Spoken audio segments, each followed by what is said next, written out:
Comment se libérer d'une surcharge de travail selon la Bible?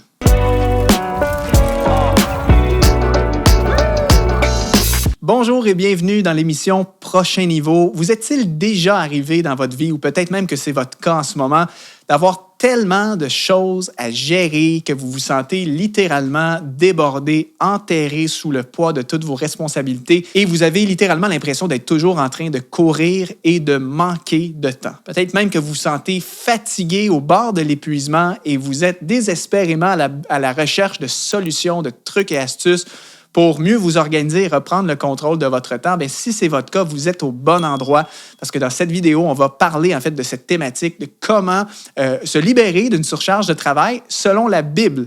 Oui, en fait, la Bible nous parle de ce sujet précis. On a vraiment un passage qui est passionnant qu'on va lire ensemble dans cette vidéo et c'est dans Exode chapitre 18. Mais juste avant qu'on entre dans le vif du sujet, si tu veux t'améliorer dans ta gestion du temps et des priorités, j'aimerais fortement te recommander de suivre notre formation gratuite que j'ai fait en duo avec Luc Dumont qui s'appelle « Reprends le contrôle de ton temps et réalise enfin ta mission de vie ». Le lien apparaît dans les descriptions, dans les notes de l'émission. Cliquez là-dessus, vous allez recevoir la formation gratuite. Alors, lisons ensemble Exode chapitre 18 et je vous conseille fortement, je sais que c'est une vidéo YouTube ou peut-être que vous nous écoutez quelque part sur la route, etc. Si vous avez accès à votre Bible, ça vaudrait la peine de lire le passage avec moi parce qu'on va vraiment lire un texte et l'appliquer à notre vie quotidienne pour pouvoir réduire notre charge de travail. Évidemment, je ne pourrai pas lire tout le chapitre d'Exode 18. Évidemment, ce serait beaucoup trop long dans la vidéo, mais je vous fais une mise en contexte rapide et on va lire certains passages clés puis ensuite retirer les leçons. Donc ici, dans Exode chapitre 18, on comprend que c'est l'histoire de Moïse avec le peuple d'Israël. Moïse est le chef de la nation d'Israël. C'est celui que Dieu a choisi pour faire sortir le peuple d'Israël d'Égypte après plus de 430 ans d'esclavage. Moïse est le chef militaire, le chef politique, mais aussi le chef spirituel de la nation. Et ce passage, en fait, d'Exode, chapitre 18, s'insère dans le livre après une série de victoires et de miracles que Dieu a fait, devant le peuple d'Israël. Donc, le miracle où est-ce que l'eau a fait couler l'eau du rocher au rocher de Mériba. Il y avait eu la traversée de la mer, évidemment, et aussi le miracle où est-ce que Dieu avait fait venir la manne et la caille pour nourrir son peuple. Donc, on est vraiment dans un passage de la Bible où est-ce que il se passe des choses. Dieu agit, on est dans des accomplissements, dans des succès. Moïse est le chef, il est à la tête de cette nation. Et on peut aussi comprendre en lisant Exode chapitre 18 que Moïse, en fait, il fait tout. Il touche à tout, il fait absolument tout. Il est à la tête des guerres, c'est lui qui s'occupe du jugement des affaires du peuple. Il s'occupe évidemment de toutes les activités spirituelles, s'occupe de l'enseignement des lois, des prescriptions de Dieu. Bref, Moïse a le plein pouvoir, la pleine responsabilité et il est pas mal seul dans son leadership avec évidemment Aaron qui était son bras droit, son assistant. Mais Moïse, étrangement, dans ce passage, est en train de s'épuiser. Et c'est ce qu'on voit en fait lorsque un jour, dans le texte, on voit que son beau-père, Jéthro, vient rendre visite à Moïse. Et Jéthro se renseigne évidemment sur tous les miracles et tout ce qui a pris place. Et il se réjouit avec Moïse. Mais le lendemain, on va lire ensemble différents versets. Je vais vous amener dans Exode chapitre 18 au verset 14. Jéthro, en fait, observait Moïse et il dit ceci à Moïse. Il dit « Que fais-tu là pour ce peuple? Pourquoi juges-tu tout seul et pourquoi tout le peuple se présente-t-il devant toi depuis le matin jusqu'au soir? » Moïse répond, c'est que le peuple vient vers moi pour consulter Dieu. Quand ils ont une affaire, ils viennent vers moi. Je juge entre les parties, je fais connaître les prescriptions de Dieu et ses lois. Et Jéthro le corrige au verset 17-18 et il dit, ce que tu fais, Moïse, n'est pas bien. Tu vas t'épuiser toi-même et tu vas épuiser ce peuple qui est avec toi. En effet, la tâche est trop lourde pour toi. Tu ne pourras pas la mener à bien tout seul. Et puis, par la suite, Jéthro lui donne vraiment un conseil sage, avisé. Il lui dit, maintenant, écoute-moi. Je vais te donner un conseil et que Dieu soit avec toi. Sois le représentant du peuple auprès de Dieu et porte les affaires devant Dieu. Enseigne-leur les prescriptions et les lois. Fais-leur connaître le chemin qu'ils doivent suivre et ce qu'ils doivent faire. Choisis parmi tout le peuple des hommes capables qui craignent Dieu, des hommes intègres, ennemis du gain malhonnête Établis-les sur eux comme chefs de milliers, de centaines, de cinquantaines et de dizaines. Ce sont eux qui jugeront le peuple de manière permanente et ils porteront devant toi toutes les affaires importantes et jugeront eux-mêmes des petites causes. Allège ta charge et qu'ils la portent avec toi. Si tu fais cela et que Dieu te l'ordonne, tu pourras tenir bon et tout ce peuple parviendra en paix à sa destination. Et la bonne nouvelle, au verset 24, c'est que Moïse, en fait, a écouté son beau-père. Donc, le passage nous dit, Moïse écouta son beau-père et fit tout ce qu'il avait dit. Il choisit parmi tout Israël des hommes capables et les établit chefs du peuple. Il jugeait le peuple de manière permanente et il portait devant Moïse les affaires difficiles. Et ils s'occupaient eux-mêmes des plus petites causes. Donc, wow, c'est quand même assez exceptionnel de voir que dans la Bible, et même dans un passage de l'Ancien Testament, on voit une application autant pratique pour nous aujourd'hui. Et j'aimerais voir avec vous, là, pour la suite de cette vidéo, les leçons concrètes qu'on peut retirer de cette histoire de Moïse pour nous aider à nous libérer d'une surcharge de travail. Première leçon, moi, ce que je ressors de ce texte-là en faisant la lecture, c'est que la surcharge de travail mène toujours à l'épuisement. En fait, dans la Bible, on sait que Moïse était un homme exceptionnel. Dans Deutéronome, chapitre 34, au verset 10 et 12, il est littéralement, il dit qu'il ne surgit plus en Israël de prophète semblable à Moïse que l'Éternel connaissait face à face. Personne ne peut lui être comparé. Donc, est-ce qu'on s'entend pour dire que Moïse, c'est un héros de la foi, c'est un homme de Dieu, et la Bible nous dit littéralement que personne ne peut lui être comparé. Pourtant, ce Moïse, qui était un homme rempli d'onction, choisi par Dieu pour une mission exceptionnelle, ce Moïse était sur le point de s'épuiser.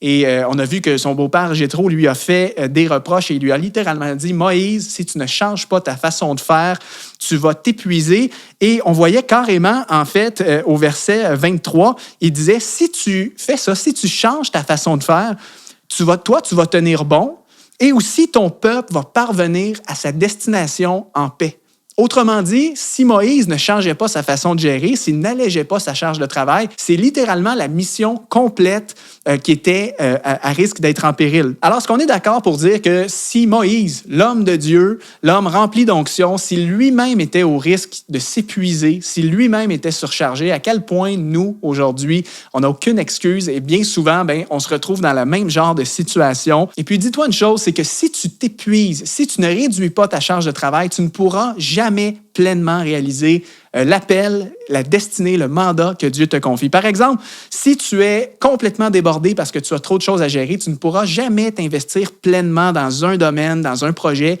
et exceller comme Dieu t'appelle à exceller. Si tu es tellement fatigué parce que tu enchaînes les journées de travail, tu as tellement de responsabilités, tu écourtes les nuits de sommeil, tu ne pourras jamais performer à la hauteur de ton potentiel parce que la fatigue va finir par te rattraper. Si tu tombes malade parce que tu es tellement stressé ou tu as tellement de mauvaise hygiène de vie et tout ça à cause d'une surcharge de travail, encore une fois, ça va peut-être être littéralement un arrêt forcé pour toi, un épuisement quelconque ou autre. Donc, tu ne peux pas atteindre pleinement tes objectifs si tu es dans un contexte de surcharge. Et comme Jéthro disait dans Exode chapitre 18, verset 17, tu vas t'épuiser toi-même et tu vas épuiser ce peuple qui est avec toi. Alors, la première leçon qu'on retire de ce passage, c'est que la surcharge de travail mène toujours à l'épuisement.